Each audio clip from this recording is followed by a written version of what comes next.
Hey everybody. All right, we see our people logging on. So Hello. thank you Welcome so to Beyond the much. Steps. All right.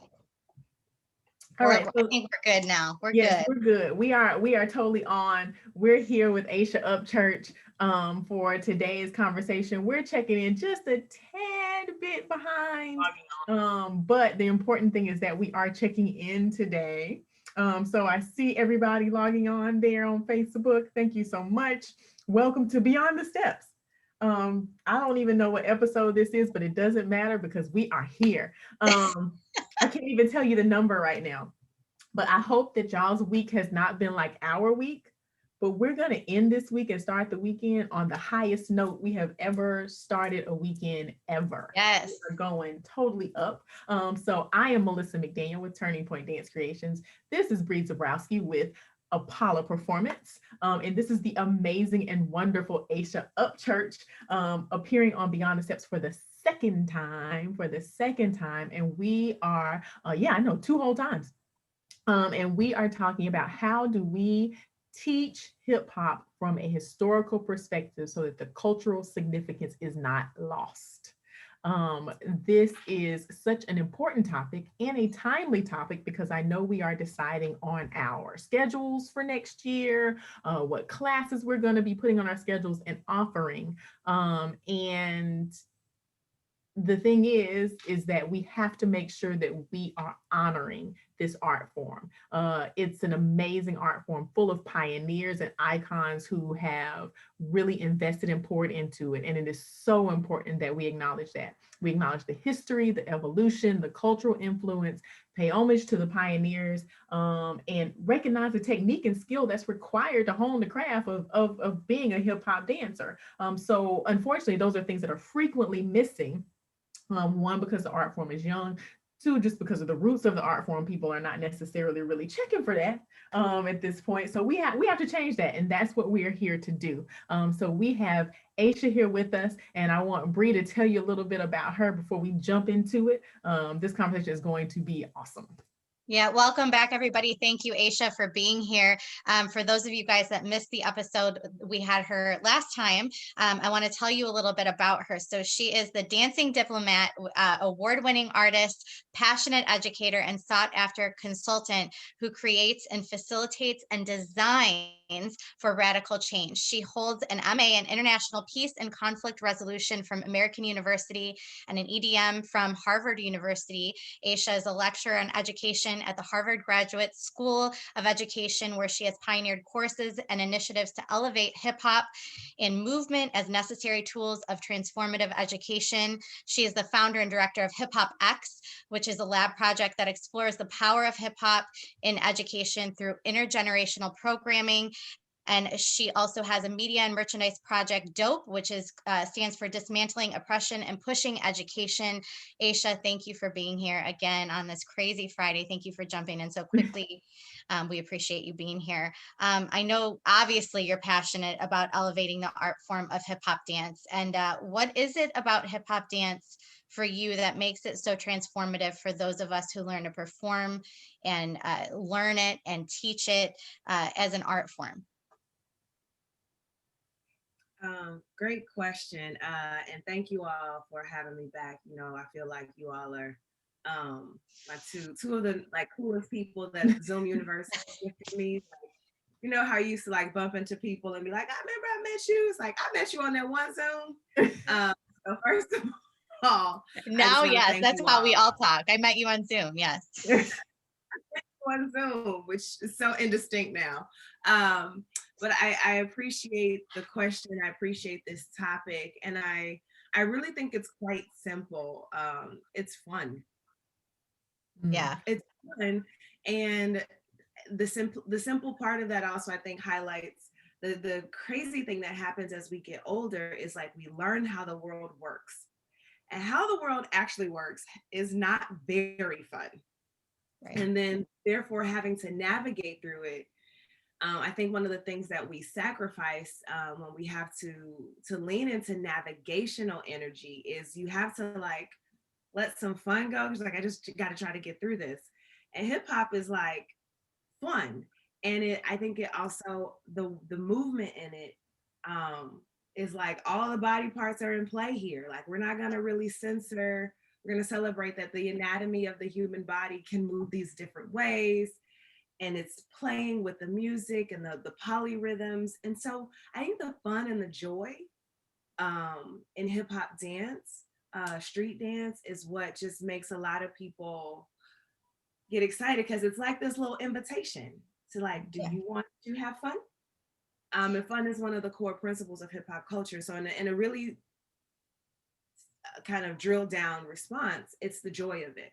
Mhm. So do you think that's the same thing that makes people underestimate hip hop as a genre and a style of dance, and why it's kind of undervalued in our studio culture? Yeah, and I see Melissa over there head nodding too. Um, because just because something is fun does not mean that it does not have a rhyme and a reason. Mhm. Absolutely. And so I also think, because we then think that fun means structureless and just whatever all the time, and Yeah. that is chaos. Chaos for me, I don't find fun. I'm a cyclical kind of person. I'm into spirals, but even that spiral has a rhyme and a reason to it. It's not just like,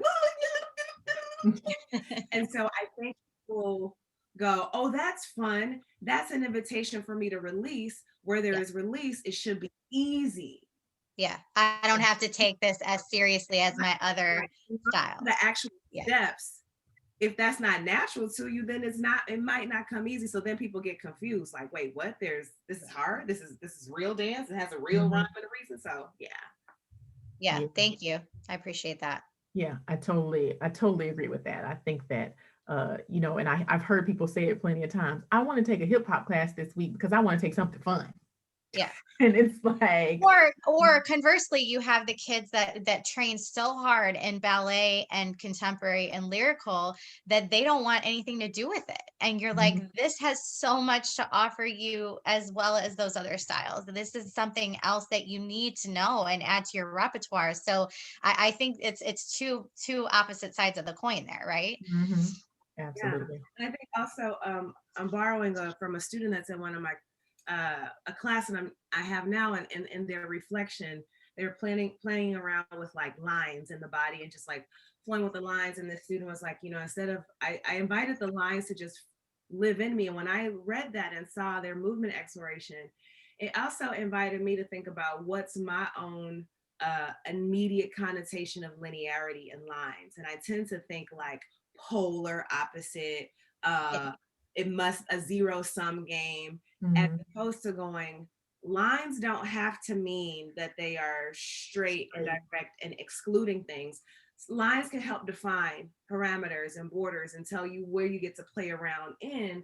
And so I also think that it's not that I think, say, ballet is harder than popping, or Right. that the fun you see in popping means that no part of ballet can be fun. I think that there's structure in all forms to let you know where to play in, and what I find joy and pleasure in the body doing, when I'm locking.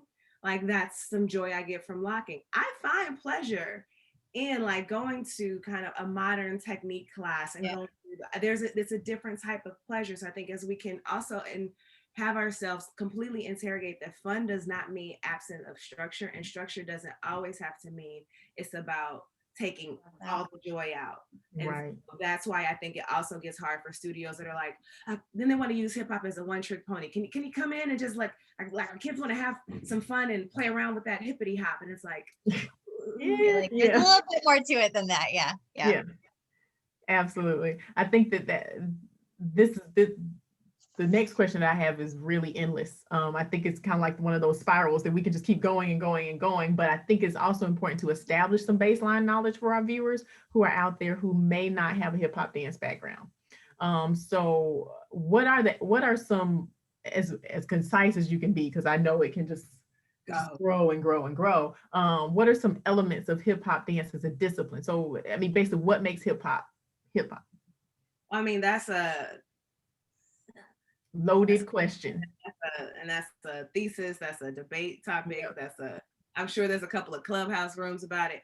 I don't have an iPhone and I'm a proud Android, so I don't know what's going to happen in these clubhouses, but I imagine, it's a topic, and even in the like hip hop and street dance, and that's a conversation there. Like, what are we calling this? And who's calling it for what means? When are we using language like urban because we don't want to say hip hop, or we say urban because then we aren't like having to say like black dance. And so I think one of the core kind of tenets of hip hop movement is that it is the fine line, right? Freestyle and improvisation, engagement with those around you. It's part of the technique. Okay. Meaning it's great if you can learn choreography, but that is not the definition of hip hop dance, street dance, right? And I want to like really just leave for folks. There are amazing practitioners, scholars, artists out there who have resources on, and invite these conversations on, are we talking about hip hop dance, and is breaking hip hop, or is crump hip hop, and what do we mean by street dance? And I think we just have to also like go back another step and go, we're talking about movement that comes from the African diaspora, the whole evolution of movement. So we are talking about call and response as part of the technique. Like, if I do something, you should know how to respond. That's why that crowd engagement, like for folks who don't want to engage in like exploring freestyle, for me, I go, I don't know if you really get that the form grows because people are playing and inventing movement. It's not, its codification isn't fixed. Right. Like, I don't think there's any new jetés that are gonna get invented. But hip hop is like, I can tell you what I am, and then I'm gonna reinvent it in 2 days.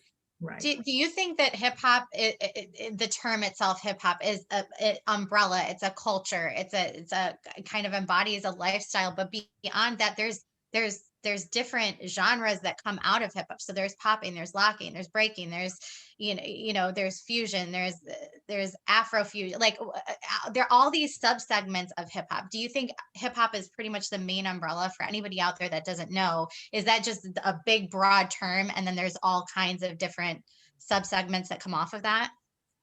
Again, ripe question. Yeah. Sometimes the charged question. I think if we're thinking about some of the first forms, so you do have what we call the social or the party dances. Like the things you do, and then they get a name, and based on where you are in a region, you might have another one, but it's like the WAP, the Kango, the Prep, the Running Man. Now we got the Whoa, we have all these things. So you always have the social party dances as part of hip hop. So in a way, you can think of it as far as hip hop dance. I can certainly see how the umbrella or the tree kind of metaphor works. And then above that is like, but the universe of hip hop is about the culture. It is about, which can involve elements of spirituality, of identity development, of community, of how a lifestyle. And so, but I think with the dance form, there are different techniques or forms underneath the tree of hip hop. Yeah. And the reason I asked that is because if you are out there and you are somebody that doesn't have a whole lot of knowledge about hip hop, we're not here to judge you. This is a resource to help all of us learn and grow. Again, Melissa and I are on this journey every single week with all of you out there. And, if this is meant to give you a visualization of, okay, if you're a visual person, this is kind of how it breaks down. But by all means, there is absolutely more to it. And we're going to dive into as much as we can today. But if you're out there, this is a place to learn and hopefully establish some baseline foundation for you, so you can do some more work on your own. That's so beautiful to say that. And I think with that also, for folks to realize that hip hop, also going to the history, is so much older than social media. Yes. Yeah. And it's relatively young when you do compare it to other genres of dance, i.e. tap or jazz or modern. But just to be clear, it's so funny, heard somebody referring to those social dances that have existed in street dance culture as TikTok dances. And I want to go like, this is a facial tissue. It's not a Kleenex. Right. This is a facial tissue. Yes. That is perfect. It's so heavy that look, even this brand is Puffs, but people would call this a Kleenex. Kleenex, So right. all that to say that this is not a TikTok dance. It's Right. that TikTok is such a dominant platform for a beautiful exchange and some problematic, but that people also understand if you're just getting onto this train, it's a metaphor I use for hip hop is a multi-car train. Yeah. And you can get on it. Just know that there's probably some people on it in the cars before. Right. And Yeah. some people are going to come on after you. And you know what you can do? You can get up and you can go meet. I love that. And now it's so visual and I think it's so helpful. Yeah. So for folks who are new, welcome. And know that like, hey, there's some cars in front. You can get up and through research and resources, you can go and explore what's been there before you got on. Yeah. Make it important enough to want to do the research. Right. Right. And I think that this is a lot of people, like you said, you know, they kind of give it the moniker of a TikTok dance or an Instagram craze or whatever it is. But I think there's also a lot of people who consider hip hop to be a product of rap music. And They associate the two. I would agree with that. oh, you know, hip hop dance came along because people started rapping. Okay, actually, no, not actually what happened. So can we talk a little bit about it? Like, can we just address that elephant in the room that, you know, Cardi B did not invent hip hop dance? Yeah, I'm turning around because Live. I have a little bit of my library behind me with some resources. So they're like, yeah, it's okay, folks. Like, hip hop has a history. That's also why it's not just whatever you make up, because it actually has a history, and we've just in the last few months lost some really like amazing legends and pioneers in the form. And a lot of hip hop history is oral, and it's still being written and or recorded. And so like trying to get these stories down. And so it's okay if people have that kind of benign, like I thought that's the order that they came in, but hip hop is the root. There were 5 core elements, and those are MCing, or what we would call rapping, DJing, breaking or the dance, and graffiti. And then the 5th one is knowledge, which kind of permeates everything. And so the thing that's so intriguing about hip hop history, which like it's fascinating and nerd out on, is that it's all live. It is what we enjoy now through streaming, through going, through downloading things, YouTube is amazing, because only 50 years ago, like, nah, this was all about a live experience. You had to be there. Yeah, you had to be there. So you have the DJ who has to immediately read the crowd to understand what vibe, what song they want. The MC is trying to hype people up, maybe with freestyle engagement, call and response, or then into like prepared lyrics and rapping. And then you have the dancers on the floor who are like, yo, waiting for that break or signaling to the DJ, we want another style. So this is all a very live experience. So no, rap didn't birth the dance. Right. They are all siblings. In the same house. Same house. They went on different vacations, but they live in the same house. In the same house, and like most of the traditional kind of origin story of hip hop really pinpoints Bronx, the South Bronx, more specifically, as the birthplace. 1520 Sedgwick Ave, August 11, 1973. All of these like dates and places that we know as like the first party. There were parties happening, but something happened at that one is kind of like, you know, just to say that there are multiple origins, because folks had different proximity to what was happening and who told who, what got recorded where. But traditionally we point to the South Bronx, so we know that graffiti is actually traced its start to Philly and then made its way up to New York, where it really exploded. So the dance has always been there because people have always been dancing, and because we're talking about people from Black and brown cultures who have a tradition of moving all body parts when the music feels good, not just when somebody hit a beat. Right. You know, back in the day, songs had breaks where nobody was rapping or singing so people could dance. Right. Yeah. Exactly. And I really want to lift up one thing that you said about, you know, it was live. And there was no social media. There was no email. There was, you know, I mean, we had video, but, you know, it was that big Betamax. big Betamax camcorder that we used to carry around, those types of things. So you had to go to other places to learn, and you had to go to other places to honor people, and you heard about people who had innovated and people who were pioneers, and you said, I have to go see this person and I have to go learn from them.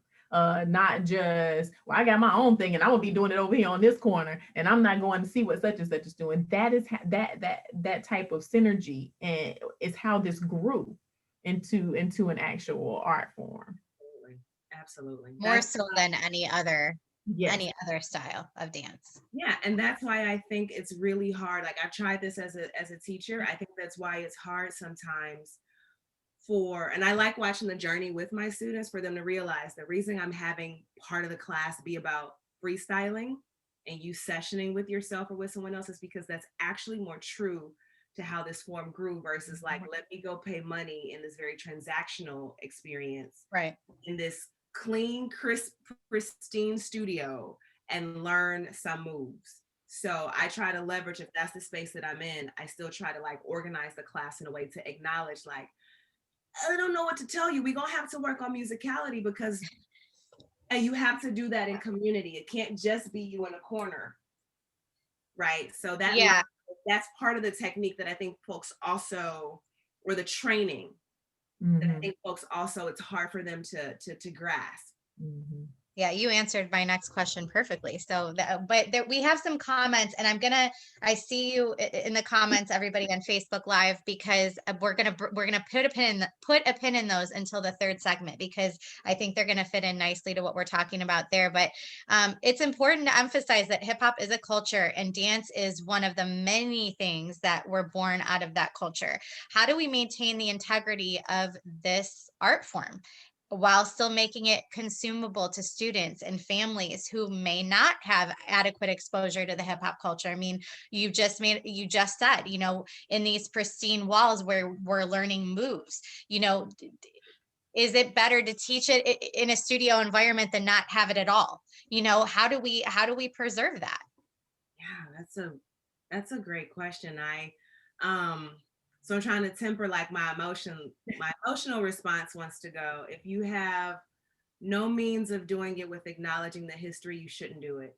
Okay. And I still think that's probably my actual response, because we can show where our values lie a lot with where we put our dollars, and how we build programming off of that. And where it may have been very difficult at one point to figure out, how do you get so and so to come on out to such a place to teach a class, I feel like what technology has done is made it easier, at least for us to find people, and to at least ask for different ways that we can bring in that kind of knowledge build. Because unlearning is really, really harder to do, and it's got a lot of guilt with it.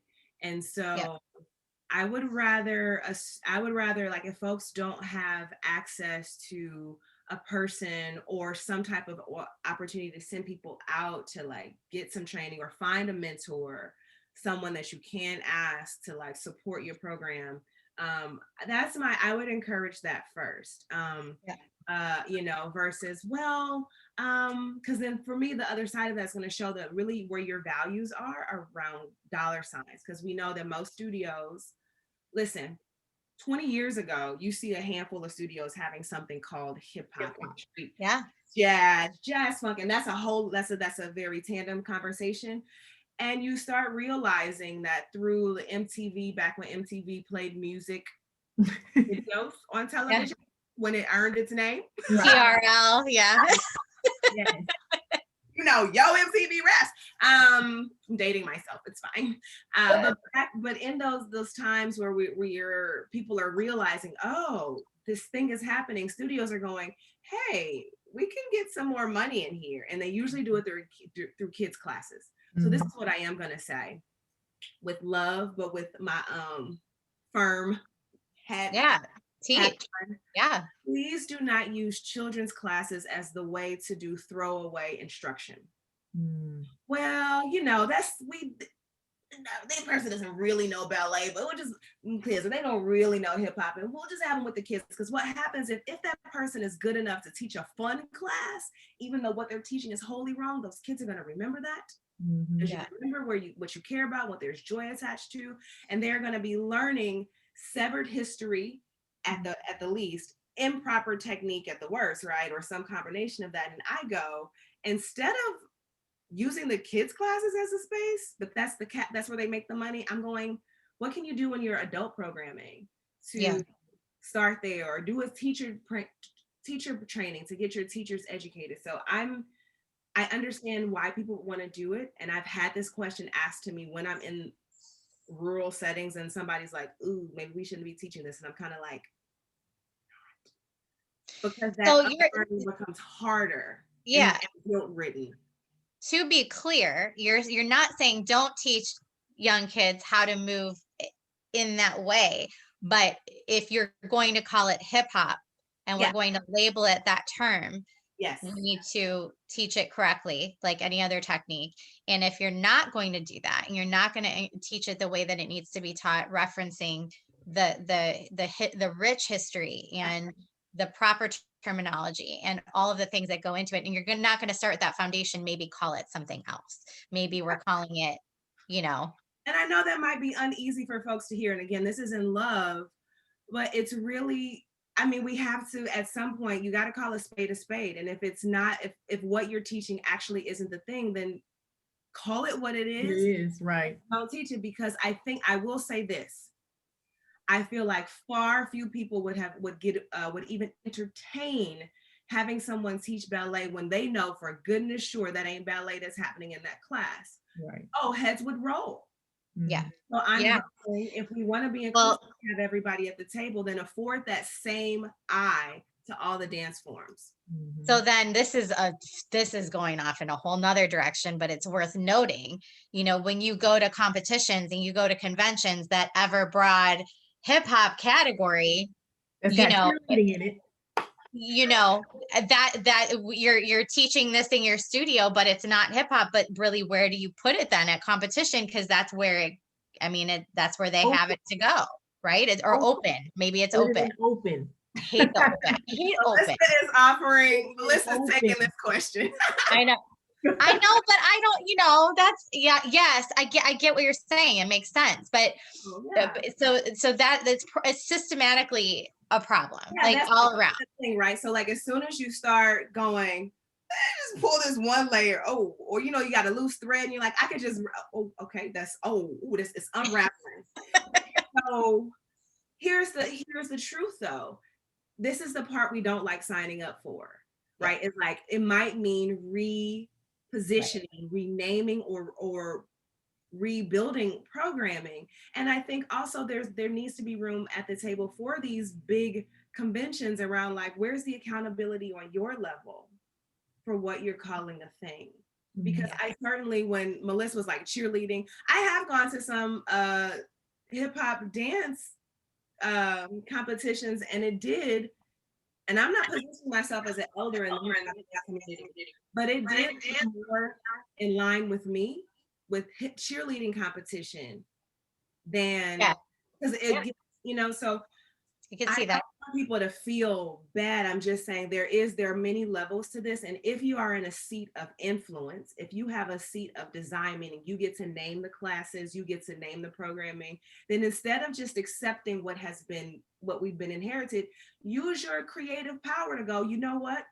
We're going to call this an intro to open styles class, or let's reapportion part of our budget to go this spring. Let's, instead of putting a full slate of classes on a schedule, maybe we go explore what it's like to have a series of master classes for our teaching staff to train. Or option C, do the work and teach a hip hop class, Option C is right.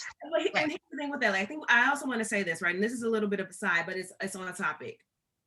Everybody right now, we're saying do the work. And the thing is, what the work is not monolithic. And my work looks different than both of your work, because contextually we're in different places. We have different seats of influence. You know what I mean? And so and how our own identities play into that. My own proximity and how I name my relationship with hip hop plays into that. So I also don't want people to feel like, well, somebody just told me to do the work and to just educate myself. I'm gonna go, okay, listen, we got different work to do, but it's nothing for me to say, look, I got 5 books, 5 DVDs for you to watch that would at the very least point you in the direction of somebody you can ask. Yeah. Yeah. So I just want to also say that it might be the work looks different. Right. I appreciate that. That makes sense. And, again, we're on this journey too. I have taught hip hop in years past, and I wish I knew and wish I was on the journey that I'm on now. I would go back and do a lot of things differently. I can't.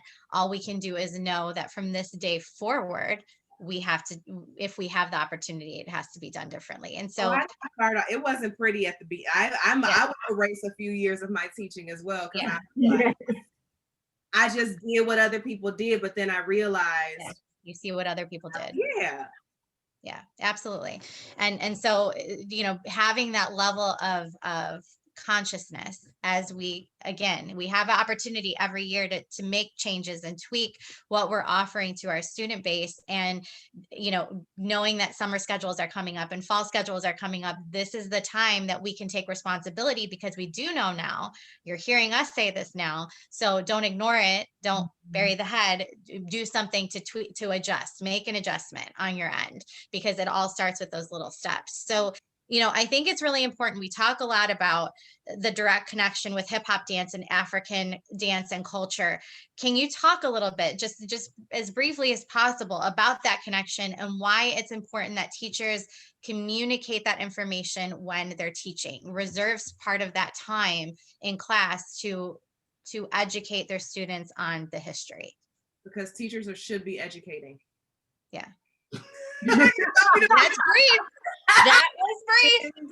That was as brief. Education does not mean just spitting out what somebody else told you. It should be about helping facilitate people encounter liberating truth, for them to tap into their own abilities to empower self through knowledge. And so history should not be treated as an aside. Understanding hip hop dance as I'm thinking about what Monsell Durden, I would direct people to his series Intangible Roots on IG, to understand that hip hop dance is another instantiation, or it's another manifestation of the rich lineage of Africanist movement, polyrhythms, percussive, grounded, in community, so that people don't think like, oh, this just fell out of the blue. Right. Yeah. But then you can also not dismiss it as random and as not real dance. So teachers, your job is to educate, to facilitate the learning of full empowering knowledge. And that is why you tell the whole story. Doesn't mean you pull over for a lecture. Find ways to integrate it while you're teaching. Yeah, I heard somebody say, I can't remember who it was, but it doesn't have to be the whole class. Like take a few minutes in the beginning of class or at the end of class to explain, or as you're teaching a movement, where did that movement come from? And just weaving it in. It doesn't have to be this, massive, structured lecture every time, Or and to do that, you also have to know it. Right. That part. Right. And then also just think, again, like you said, some of this is also about pedagogy. At some point, people need to take a water break, depending on how long your class is. How can you allow them to hydrate but still be in the learning, and not treat water break as like, oh, let me social media, right, or totally be offline. So it's that. Or as you're drilling something, give them nuggets.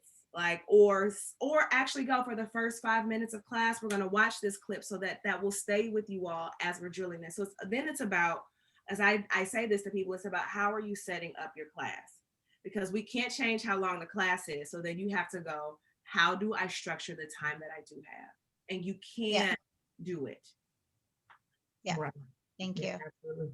I'm totally about to get on my a big old platform right now, because this just annoys me to no end. So I have to weigh in on this. I judge around the country, and I so often see hip hop routines that lack technical content or technical elements.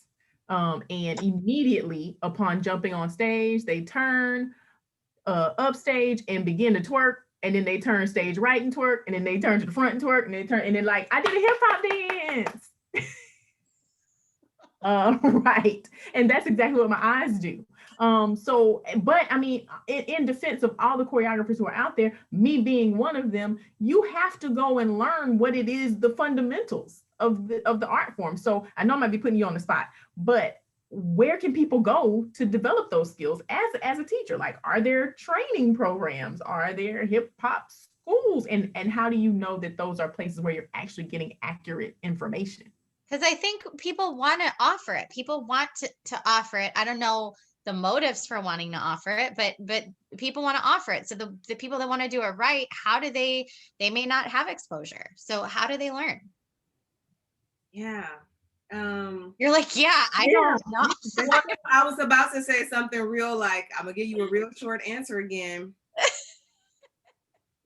I feel like if people are willing, and I'm one of them, to get on YouTube and teach myself how to change a flat tire, I have demonstrated that I know how to find out information. It's there. It's just there waiting. So I'm not being silly, but like Google, Yeah. YouTube, and don't trust just the first Wikipedia hit. Click some more links. And then I'm going to say even more practically, there are some organizations doing amazing festivals every year. I'm thinking of Ladies of Hip Hop Festival. I went to the Philadelphia Legends of Hip Hop Festival. What are some other ones? Now I just went blank. But I'm thinking about if people are trying to figure out like, where do I go?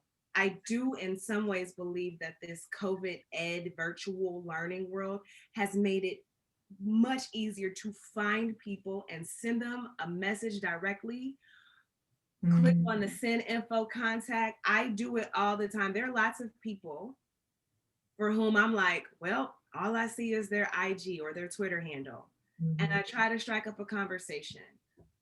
When I was in DC for a long time and I was starting to have this revelation, like, ooh, the classes that we're teaching here, like, I feel like we can go deeper on the technique side. And so I pitched to the studio a class, like that somebody should be teaching their technique, and they're like, you should do it. It's like, I don't feel like that's me. but I didn't want there to be nothing at the studio, right? To your earlier point. So I had done Philadelphia. I had taken a couple of workshops with Rennie Harris, and I reached out to him. I was like, I know if you remember me. I've encouraged the studio I'm at, to do this. What are some resources that you would recommend that I can start like putting myself into to get my knowledge up, or like, who should I know? And he obliged and gave me some information, right? Really? This was many, many, many moons ago. But at the core of it, I have not offered anybody to do something that you don't have the capacity to do. And that's to ask in some humility. And like, this person should respond, because they shouldn't have to, they don't have to, but that's at the core of it. There are festivals, there are people offering classes online. Also Camille A. Brown and dancers, they're doing a whole series on social dance. Like that's part of the lineage that hip hop dance is a part of. So people can pull up to IG, people can pull up to Facebook Live, But to be fair, I think that requires first for people to take hip hop seriously. And I think that goes back to what we touched on in the beginning, is I think there's this general thought process that it doesn't require as much effort as other genres and other styles might. And so I think, first we have to give it some credibility and the respect that it deserves. And then I think once people hold it in that esteem and with the respect that it deserves, then that prompts them to put in the effort, because we put effort into things that mean something to us, right? Right. Yeah, so I thank you for that. Like I do wear rose-colored glasses, and I do get, like, sometimes when the wool gets pulled over my eyes, I'm like, yo, because I do forget that, like, not everybody thinks to be considerate first. I'm not saying that I think they're trying to be underhanded. No. I love this thing so much that I want to honor it. Yeah. And the first thing is I want to like check my own relationship. And I want to get comfortable. Here's what I will say to practitioners, teachers out there. Like, get comfortable admitting to yourself what you know and what you don't know, but not with judgment and self-condemnation, with some grace and some generosity towards self. Yeah. So right now, every class I ever teach everywhere, there's always this preface. I know what I know, and I know that I don't know everything. So I'm going to try to make sure I can give you all what I have and make space for other folks to come in. Even in my courses at Harvard, there's a reason why guest lectures are very important to me as a teacher, part of my pedagogy, because I don't want to be like, I had this platform and I made it about what I know. Mm-hmm. I also think that's the antithesis of hip hop. Also, like hip hop, like who's in your crew? Like, you got to be rolling with a crew. Like, what elders, like, who you know. So I just want to say to folks, like, if you are attracted to hip hop, which most people are, that's cool. That's okay. Then if you go, I want to make space for this at my school, at my center, whatever, that's also good. Then ask yourself, do I care about it enough to try to give it the strongest platform to stand on in my space? Which means it might not mean put 30 classes on at first because it's going to give you $30,000 or whatever it is. Maybe it starts with one that you can really manage reasonably and with respect and honor, because we can't run away from being consumers. That's just not real. How can we develop habits of a more responsible and more critical consumer? And not just taking everything at face value and figuring out how to practice honor in our consumption. Yeah, definitely. Thank you. We answered one of Casey's questions on Facebook Live about, having hip hop on the schedule. Is that an appropriate term, which we talked about? But her other question, and this could be a little controversial, is can a white teacher teach a hip hop class? I hear it all the time. So it is controversial, but it's a needed question right now. So the word focusing on, what's that answer?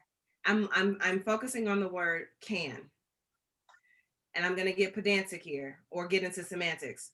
Can is and has the ability to, and ability meaning has the wherewithal, the training, has done some critical examination of their self and relationship to the culture. And yes. Should a white person teach hip hop who has not done any of that? No. And here's the kicker. Should any race of any person do that? That was my next question. The answer is no. Yeah. Right. And that would extend to a Black person or any race. If you don't know the history and you don't understand what you're teaching, don't teach it. Is an equal opportunity offender. Okay. Right. Yeah. You're so right. And that I'm so glad that you said that, because I think that it's a stereotype. Oh, we have a Black teacher at the studio, so she's gonna teach hip hop. Okay, no. Right. It should not be the default that your Black teacher is gonna teach hip hop. Because then that assumes all Black people inherently know hip hop, which is also not true. All Black people are not the same. One, all white folks are not the same. Two, all brown, all down the line. And everybody's relationship with understanding how to teach what they are preparing to teach under the hip hop dance umbrella is not the same. I'm not going to pull up and be your breaking teacher. Why? Because I respect it and I'm not a breaker. Right.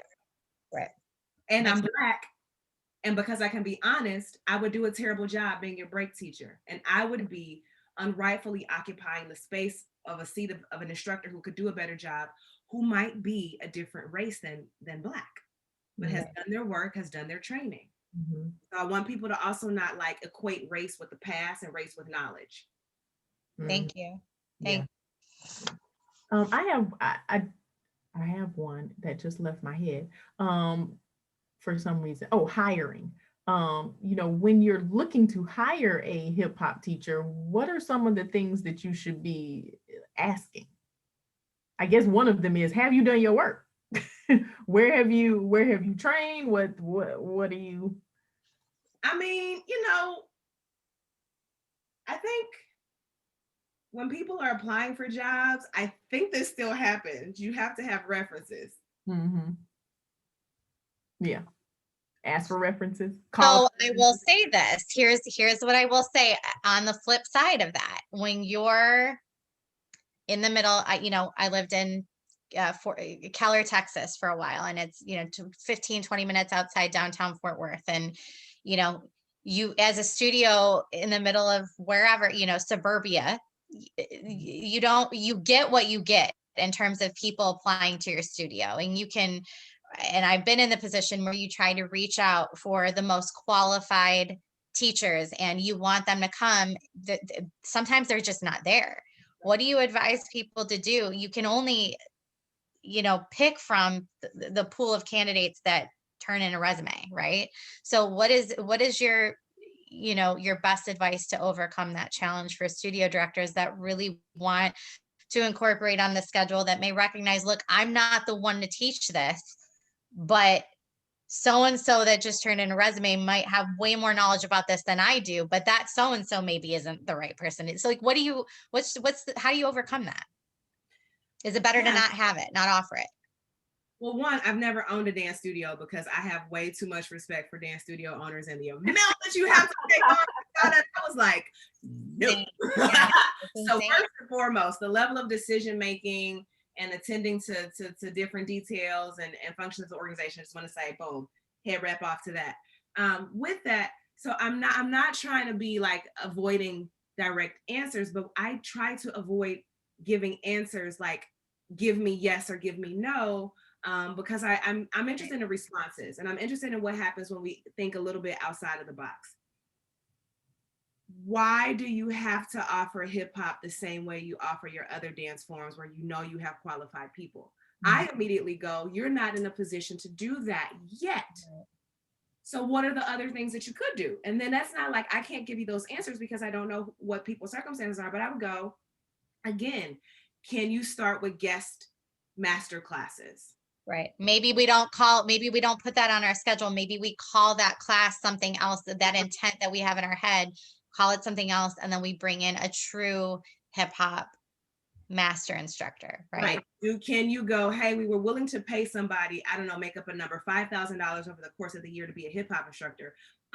What if we took those $5,000? We have these two people who are almost ready, but not quite ready. How can we invest in them learning more so that they are more ready to teach the class? Right. So I go, again, put on your designer head wraps, folks, and go, I don't have to accept the system as it works. People might not be ready for it, but if you're trying to do the work of, you cannot, who am I borrowing from? You can't you can't use master's tools to tear down master's house. So if we're trying to do the work of building in more equity, of practicing critical consumption and teaching of hip hop, you can't use the same tools that were used to keep it out. Right. Yeah. You're going to have to be inventive. And that might also mean you're going to have to be patient. Mm-hmm. And take advantage of a virtual ed. Gather your students in your safe space, pay for a virtual master to teach them. Mm-hmm. Take advantage of that now as you're creating the longer reality or vision to reality. Right. Absolutely. And if there's any group of people that can get this done and figure out a way through it and around it, it is the studio owners of the world. They're amazing what they've been able to juggle and create and hold and withstand this, especially this past year. So you guys are the group to make it happen.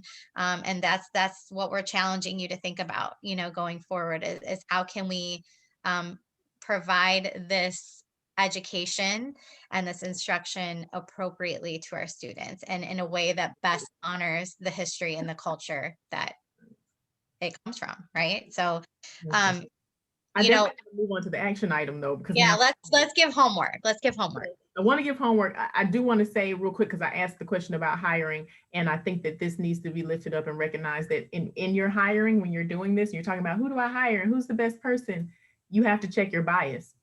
Because the best person to teach hip hop may not be the person that you would normally hire. That person may have never taught a dance class in a classical setting ever in their life, but they are the best person to teach hip hop. So when you're looking around your town and you're like, I don't have any dance teachers that can teach dance. Is there somebody in your community that dances? And that's that creative design hat. And what would it mean to have them in the room with somebody who can help them build their pedagogy? Yeah. because they got the talent. There's something natural that they can do, but they're not the traditional teacher. Right. Thank you. Creative, be creative. Like you said, studio owners, y'all already slaying the game. Because listen, Yeah, so, for real. They really are. So what's our action item? We like to give everybody homework as they move through the week. So what's the one thing that you want people to do? What can listeners do between now and next Friday to make progress in this area? I would love for folks to watch, I would say there's a documentary called From Mambo to Hip Hop. I think helps give you history and also definitely helps you lift up the Latinx roots of hip hop culture. But that may also give people a good jumping off points to go, oh, this thing isn't Rand's own. So I would say watch the documentary. Where is that? Where is that documentary? I want to say that I believe that you should pay for things. And I want to say that YouTube sometimes turns up, and what are you going to do? Right. Okay. Yes. Okay, but you should search Netflix. Yeah. Hulu. Search those things. Right. Yeah. Got it. Check. Got it. So thank you. That was awesome. You can find it somewhere. But we do have steps that we actually want you to take as well. So you're going to find that documentary where you find it.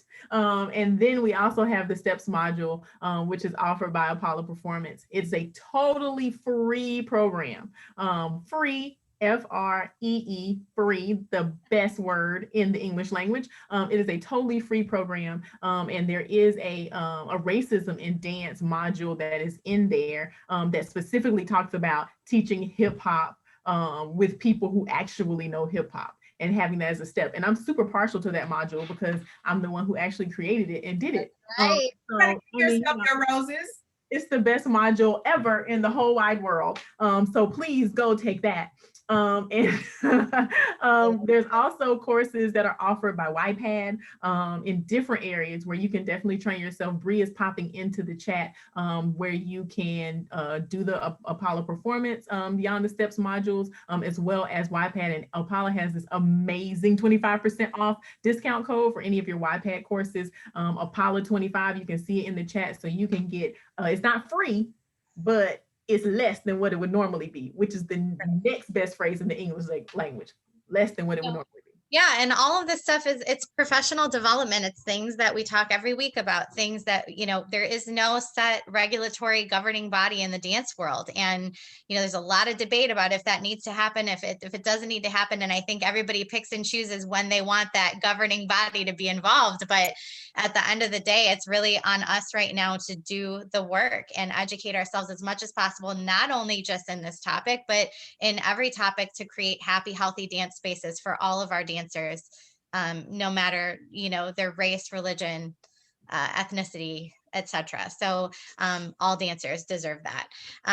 We hope this was helpful for you guys. We hope that this gave you kind of a launching pad to want to dig in and explore further where you sit with all of this and what you can do in your own teaching and educational environments to enrich and educate and learn and grow and make changes so we can all move forward together. The recording of this full episode and all of our episodes are available here on Facebook and also on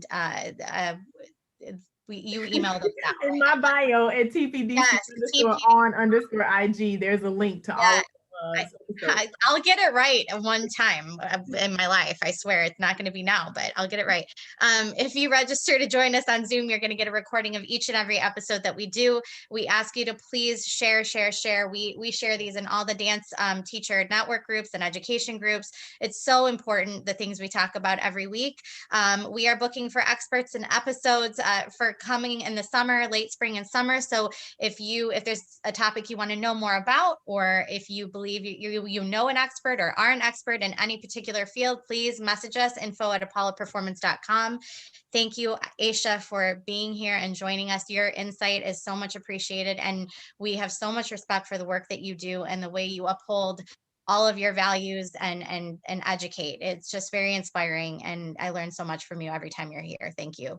Thank you. Thank you. Very much. Thank you. Yeah, it's our pleasure. And join Melissa and me next week, Friday, February 19th. We're chatting with Dr. Tanya Berg and asking the question, do the risks of having cameras in your classroom outweigh the benefits? Big hot topic. There's a lot of discussion on cameras in the classroom, period. So join us next week. We're going to share some we're going to share some insight on that, and we want to hear from you. Until then, we hope you can continue your journey beyond the steps, and everybody have a great weekend. Thank you. Bye, everyone. Thank Bye, you. Asysha. Thank you so much. Yes, thank you.